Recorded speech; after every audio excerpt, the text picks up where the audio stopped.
لوگ کیا کرتے ہیں؟ گناہوں پر پردہ نہیں ڈالتے، لوگوں کے سامنے جا کر انہیں رسوا کرنے کی کوشش کرتے ہیں، اور اس کے بالمقابل اگر اپنے کسی بھائی کے اندر بدعت نظر آئے تو بدعت پر کہتے ہیں کہ پردہ ڈال کے رکھو، لوگوں کے سامنے زیادہ ہی نہ کرو، یہ غیبت ہے، جا کے ان کے سامنے پرسنل ان کو نصیحت کرو، ایک دم بالکل اہل سنت والجماعت کے منہج کے برعکس۔ اس لیے جب عقیدہ انسان کا صحیح ہوگا تو عمل بھی اسی طرح ہوگا۔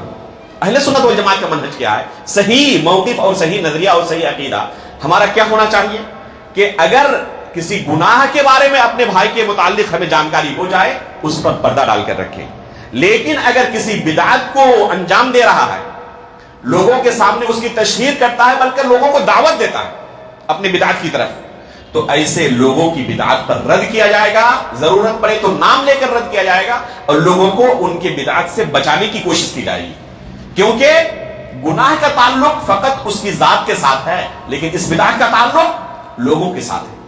اگر ہم خاموش رہیں تو لوگ کیا سمجھیں گے کہ یہ صحیح عقیدہ ہے، یہ صحیح منہج ہے۔ اس لیے ایسے لوگوں کی بدعتوں کو کھول کھول کر لوگوں کے سامنے بیان کرنا ضروری ہے۔ البتہ اگر ان کے اندر کوئی گناہ موجود ہے کسی بدعتی کے اندر بھی، تب بھی ہم ان گناہوں کو نہیں کریں گے۔ اللہ رب العالمین کے درمیان اور ان کے درمیان ہی گناہ ہو سکتا ہے کہ اس نے توبہ کر لی ہو، لیکن بدعت کا جہاں تک معاملہ ہے اگر توبہ بھی کر لے تب بھی اس بدعت پر رد کیا جائے گا۔ بہت سارے ایسے سلف صالحین کے اندر گزرے ہیں کہ ایک زمانے میں جیسے ابو الحسن الاشعری، ایک زمانے میں کیا تھے؟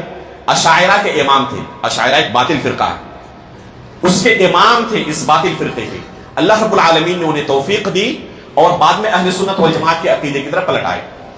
جس زمانے میں اشعری تھے، وہ مذہب اشاعرہ کے عقیدے پر تھے، اس زمانے میں ان کے جو باطل عقائد تھے، اہل سنت والجماعت کے عقیدے کی طرف پلٹ آنے کے بعد بھی قدیم زمانے کے ان کے باطل عقائد پر علماء نے رد کیا۔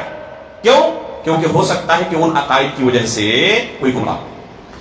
پتا چل گیا کہ وہ اب اہل سنت والجماعت کے امام ہیں، تو ہو سکتا ہے کہ پرانے زمانے میں جو ان کے عقائد تھے کوئی ان عقائد کو بھی اہل سنت والجماعت کا عقیدہ کہہ سکتا ہے۔ اس لیے اہل سنت والجماعت کے عقیدے سے لوگوں کو روشناس کرانے کے لیے اور ان کے باطل عقائد سے لوگوں کو بچانے کے لیے علماء نے توبے کے باوجود بھی ان کے باطل عقائد کو بیان کیا، ان کا نام لے کر بیان کیا۔ اس لیے ہمیں خلط ملط نہیں کرنا چاہیے، گناہ پر پردہ ڈالے، اور اگر کوئی باطل عقیدہ کسی کے اندر موجود ہو تو اسے کھول کھول کر بیان کریں، کیونکہ لوگوں کے دین اور ایمان کی حفاظت سب پر مقدم ہے۔ جن چیزوں کی حفاظت ضروری ہے ان میں سب سے اہم چیز کیا ہے؟ دین و ایمان کی حفاظت۔